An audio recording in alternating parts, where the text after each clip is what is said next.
সবচেয়ে বড় ওড়না দেখছেন, কত বড় ওড়না। প্রত্যেকটা ওড়না কিন্তু সম্পূর্ণ ভিন্ন রকমের, ডিজাইনও দেখতে সুন্দর আর পরতেও অনেক আরাম। আমি অলরেডি একটা বড় ওড়না পরেছি, দেখেছেন। এটির কাজগুলো কিন্তু সুই সুতো দিয়ে হচ্ছে ডিজাইনগুলো ফুটিয়ে ওঠানো হয়েছে। আমাদের সাদা আর অফ হোয়াইটের ওড়না মানে এখন আর ফিল্ডে নাই। তাই আমি বলবো, যদি ভিডিও থেকে কোনো ওড়না ভালো লাগে তাহলে স্ক্রিনশট নিয়ে নাম, ঠিকানা, ফোন নাম্বার দিয়ে অবশ্যই বুকিং করে দিবেন আমাদের পেজের ইনবক্সে।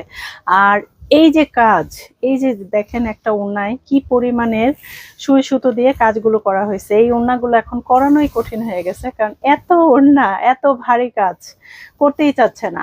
তো বরাবরই বলবো, এরকম একটা বড় ওড়না মুরব্বীরা সবচাইতে বেশি পছন্দ করবে, আর করবেই না কেন। তাদের পছন্দের রং হচ্ছে সাদা, তার মধ্যে হচ্ছে আবার অফ হোয়াইট। আর এইরকম হাতের কাজ বরাবরই সেই আগে